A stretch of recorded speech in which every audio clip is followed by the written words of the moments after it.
اللہ کے نام سے شروع جو بڑا مہربان ہمیشہ مہربانیاں فرمانے والا ہے۔ میرے اللہ نے حکم ارشاد فرمایا ہے، لا جناح نہیں ہے گناہ، علیکم تم پر، ان طلقتم اگر تم طلاق دے دو، النساء عورتوں کو، ما لم تمسوہن ایسی جنہیں تم نے ابھی ہاتھ بھی نہیں لگایا، صرف نکاح ہوا، نکاح ہونے کے بعد رخصتی نہیں ہوئی، اب رخصتی نہیں ہوئی اور کچھ ایسے حالات پیدا ہو گئے کہ آپ کو یہ یقین کامل ہو گیا کہ اگر یہ خاتون میرے گھر میں آ جائے گی تو ہمارا نظام اچھا نہیں چل پائے گا، ہم اللہ اور اس کے رسول کی بتائی ہوئی جو حدود ہیں ان کا خیال نہیں رکھ پائیں گے، ہم سے خرابیاں ہی خرابیاں ہو جائیں گی، لوگ دور ہی دور ہو جائیں گے۔ تو ایسی سچویشن پیدا ہو گئی، ایسے حالات پیدا ہو گئے کہ بندے نے اس خاتون کے گھر آنے سے پہلے ہی دونوں طرف سے معاملات جو ہے وہ نکاح والا بندھن ختم کر دیا گیا۔ تو میرے اللہ نے ارشاد فرمایا اگر ایسا بھی ہو گیا ہے تو کوئی گناہ نہیں، وہ جسے طلاق دی گئی ہے اللہ اس کے لیے اور اچھی راہیں پیدا فرما دے گا اور اللہ تمہارے لیے بھی خیر کے دروازے مزید کھول دے گا۔ فرمایا اس بات پہ تم پر گناہ نہیں ہے، او یا یہ کہ تفریدو کہ مقرر کیا ہو،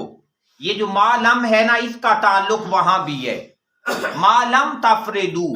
یعنی وہ جس کا حق مار مقرر نہیں ہوا، ایسی خاتون لاہن ان کے لیے فریدتن مہر، یا ایسی خاتون جس کا مہر نکاح کے وقت ذکر نہیں کیا گیا اور اب ایک وقت آیا ہے کہ اسے طلاق ہو گئی ہے، اسے طلاق دے دی گئی ہے، تو میرے اللہ نے حکم ارشاد فرمایا اب یہ دو طرح کی خواتین ہیں، ایک وہ خاتون ہے کہ جو صرف نکاح ہوا تھا اور رخصتی سے پہلے طلاق ہو گئی، یا ایک وہ عورت ہے کہ جس کا نکاح تو ہوا تھا لیکن نکاح کے دوران حق مار کا تذکرہ کسی وجہ سے نہیں ہوا، تو میرے اللہ نے حکم ارشاد فرمایا ہے وَمَتِّعُوهُنَّ ان دونوں کو بھی ضرور کچھ نہ کچھ متاع دو، کچھ نہ کچھ مال دیں ان دونوں کو، اور کتنا مال؟ فرمایا عَلَى الْمُوسِعِ وہ بندہ جو وسعت رکھتا ہے، قَدَرُهُ فرمایا اس کی وسعت کے مطابق ہے، کہ جو بندہ مالدار ہے وہ اپنے مالداری کے مطابق فرمایا انہیں کچھ نہ کچھ مال ضرور دے، وَعَلَى الْمُقْتِرِ اور وہ بندہ جو تنگ دست ہو، تنگ دستی والی زندگی گزار رہا ہو، فرمایا قَدَرُهُ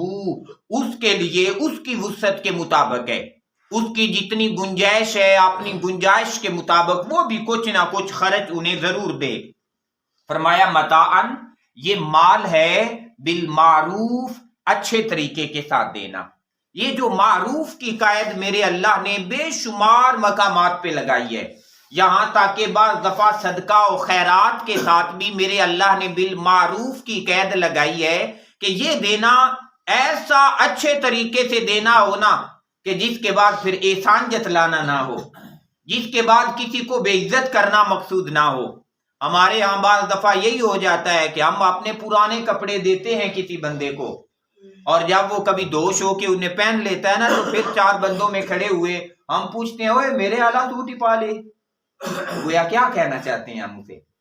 ہم اسے یوں بدنام اور بے عزت کرنا چاہتے ہیں کہ آپ کا استعمال کیا ہوا سوٹ اگر وہ ضرورت مند تھا اس نے پہن لیا ہے تو ہم اس کی یوں بے عزتی بنا رہے ہیں، نہیں، بلکہ میرا اللہ چاہتا ہے کہ بندہ اس انداز کے ساتھ بندوں کے اوپر خرچ کرے کہ اگر دائیں ہاتھ سے دیا ہے تو بائیں ہاتھ کو اس کی خبر بھی نہیں لگنی چاہیے، اس انداز کے ساتھ خرچ کرنا چاہیے کہ اگر وہی بندہ آپ کے سامنے آ گیا ہے تو اس کی آنکھیں آپ کے سامنے جھکنی نہیں چاہیے، بلکہ یہ کچھ معاملات تو ایسے ہیں بالخصوص جیسے زکوٰۃ کے معاملات ہیں، میاں زکوٰۃ کے معاملات میں تو کوئی بندہ اگر آپ کی زکوٰۃ قبول کر رہا ہے، آپ کی زکوٰۃ لے رہا ہے تو یہ اس بندے کی نیکی ہے آپ کے ساتھ کہ اس بندے نے آپ کی زکوٰۃ کو قبول کر لیا ہے۔ اگر وہ زکوٰۃ قبول نہ کرتا تو اسلام کا حکم ہے بندے کے لیے کہ تم ڈھونڈو، پھر گلیاں پھرو، پھر بازار پھرو، پھر محلے پھرو، پھر شہر پھرو، پھر حقدار ڈھونڈو اور حقدار ڈھونڈ کے اس کا حق اس تک ادا کرو۔ اگر آپ نے نہیں ادا کیا تو آپ گناہگار ہو گئے، لیکن اگر آپ کو آپ کے دروازے پہ کوئی بندہ مل گیا ہے، آپ کو آپ کی گلی یا محلے میں کوئی بندہ مل گیا ہے، تو آپ کو تو اس کا شکریہ ادا کرنا چاہیے کہ چلو جی شکر ہے کہ میرا فرض تھا اور اس بندے کی نسبت سے میرا فرض ادا ہو گیا ہے۔ تو میرے اللہ نے حکم ارشاد فرمایا کہ معروف طریقے کے ساتھ، اچھے طریقے کے ساتھ جو کچھ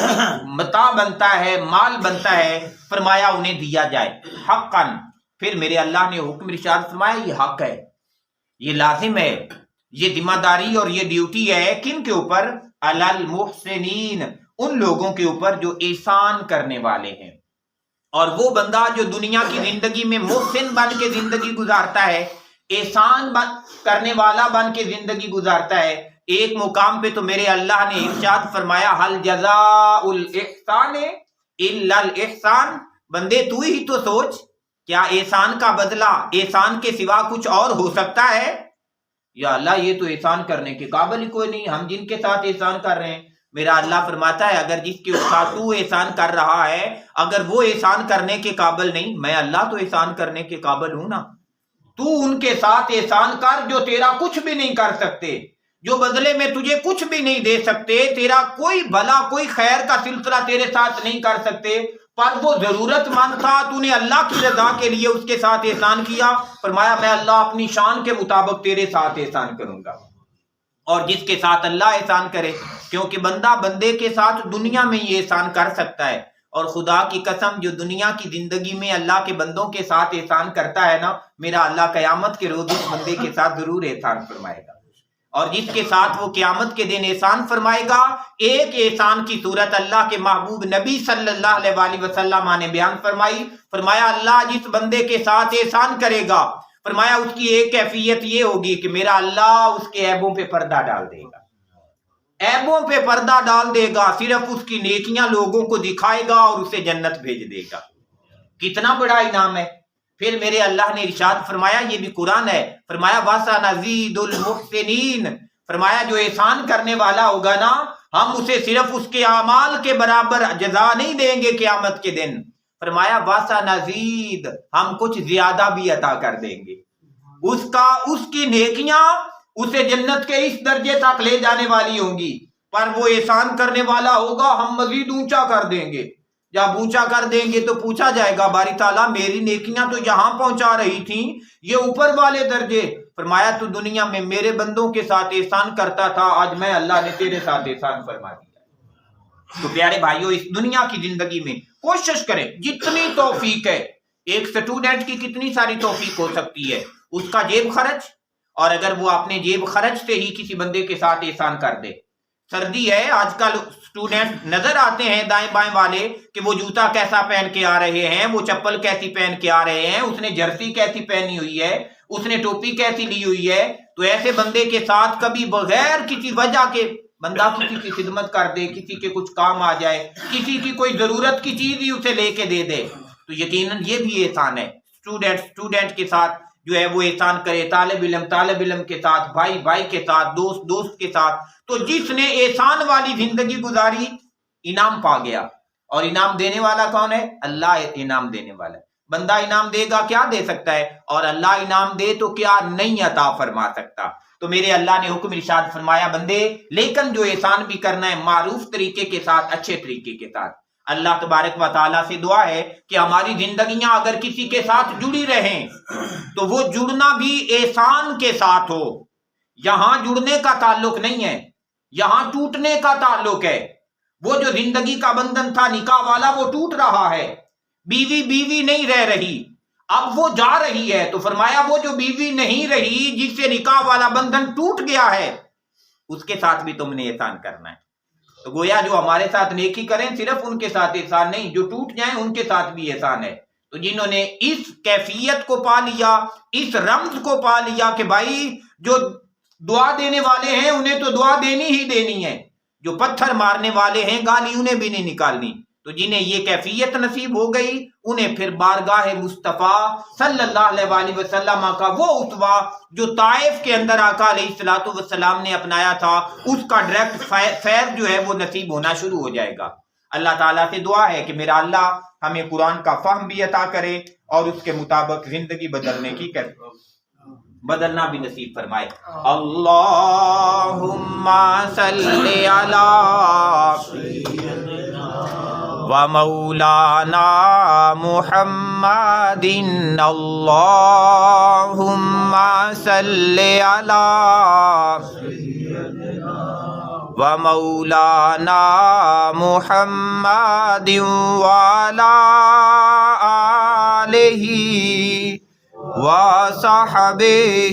وبارک وسلم۔ کرتا دعا۔ اللہم صلی